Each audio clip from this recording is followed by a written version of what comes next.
कहानी उन आम घरों की है जहां खाने वाले तो कई, लेकिन कमाने वाला एक मर्द ही होता है।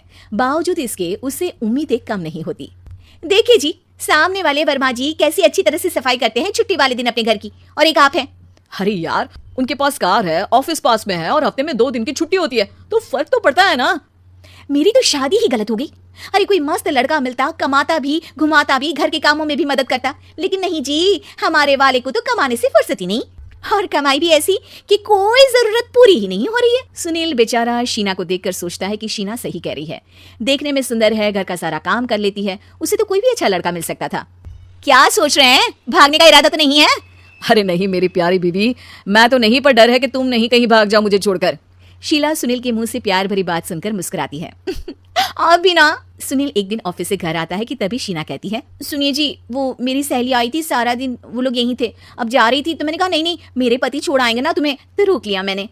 सुनील थोड़ी देर कुछ सोचता है, फिर कहता है, ठीक है, मैं कपड़े चेंज करके आता हूँ। अरे तेरे पति को तो लग रहा है कि अच्छा नहीं लगा। अरे नहीं नहीं, ऐसी कोई बात नहीं है, रुको मैं अभी उन्हें घर के कपड़े देकर आती हूँ। शीना अंदर जाती है जहाँ सुनील पलंग पर लेटा होता है। अरे क्या मजाक है, वो कह रही है कि आपने मुंह बना लिया। सही तो कह रही है, सुबह से अब ऑफिस से लौटा हूँ, 1 कप चाय का तो पूछा नहीं। 20 किलोमीटर जाओ और आओ, और फिर कल उसी टाइम पर ऑफिस। अरे यार, मुझे गाड़ी चलानी आती ना तो बोलती भी नहीं आपको, और कौन सा रिक्शा खींच कर जाना है आपको। सुनील अब क्या बोलता। रात देर से आता है और सो जाता है। अगले दिन, शरीर दर्द हो रहा है। अरे तो मत जाओ ना ऑफिस, चलते हैं ना मार्केट घूमने, फिर पिक्चर देखेंगे और रात में खाना खाकर घर वापस। सुनील जब सारे दिन की थकान वाला शेड्यूल सुनता है तो वो सीधे सीधे ऑफिस के लिए तैयार हो जाता है। अब आए दिन शीना की डिमांड बढ़ती ही चली जाती है और सुनील उसको पूरा भी करता। लेकिन एक दिन, ए जी मेरा भाई आ रहा है, उसे 2 लाख रुपए की जरूरत है। हाँ तो मैं क्या करूँ शीना, मेरे पास इतने रुपए नहीं है। हाँ हाँ पता है नहीं है, लेकिन किसी से लेकर तो दे सकते हो ना।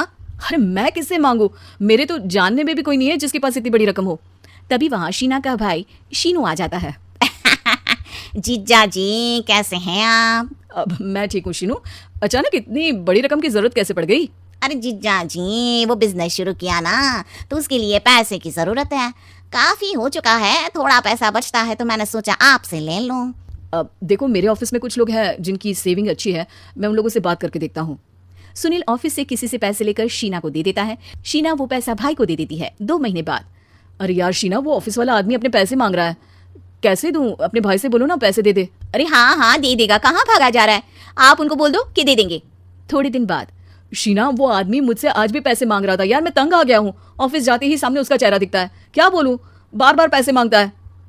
अच्छा मैं शीनू को फोन लगाती हूँ, बात करके देखती हूँ। शीना भाई को फोन करती है, लेकिन वो फोन उठाता ही नहीं। लगता है भाई कहीं ऐसी जगह है जहाँ नेटवर्क की समस्या होगी। सुनील अगले दिन दोपहर को ही घर आ जाता है। उसका चेहरा उतरा और परेशान सा होता है। वो रोने लगता है। अरे क्या हुआ जी, आप इतना परेशान क्यों हैं? सब ठीक तो है ना? अरे नहीं शीना, कुछ ठीक नहीं है, मैं ठीक नहीं हूँ। तुम्हारे भाई के लिए मैंने जो पैसे लिए थे, उस आदमी ने आज भरे ऑफिस में सबके सामने मेरी बेइज्जती कर दी। सबके सामने आज मैं कर्जदार बनकर खड़ा था। मैंने हर वो प्रयास किया घर चलाने के लिए जो मैं कर सकता था, लेकिन अब नहीं होगा। वो फिर रोने लगता है। अरे आप तो औरतों की तरह रो रहे हैं, मर्द हैं आप। क्यों, आदमी के सीने में दिल नहीं होता, या फिर वो इंसान नहीं मशीन होता है? अरे मैं थक चुका हूँ शीना, तुम समझती क्यों नहीं? मैं भी शारीरिक और मानसिक रूप से थकता हूँ, मैं भी आराम करना चाहता हूँ, सुकून चाहता हूँ। मैं अब कुछ नहीं कर सकता। कुछ नहीं। वो बैठ जाता है। शीना पति को हैरान परेशान देखकर चुप हो जाती है। अगले दिन, सुनिए ये लीजिए 2 लाख रुपये, उस आदमी को दे दीजिए और बोल दीजिए कि आज के बाद किसी को पैसे के लिए बेइज्जत ना करे। सुनील पैसे देखकर राहत की सांस लेता है। अरे शीना, तुमने तो मेरा बहुत बड़ा काम कर दिया, अब मैं शान से ऑफिस जा सकता हूँ। लेकिन ये पैसे आए कहाँ से? ये पैसे मैंने अपने गहनों को गिरवी रख कर लिया है। तुम ठीक रहो, निश्चिंत रहो, मैं बस यही चाहती हूँ। मुझे माफ़ करना, पर अब मैं समझ चुकी हूँ कि मर्द को भी दर्द होता है।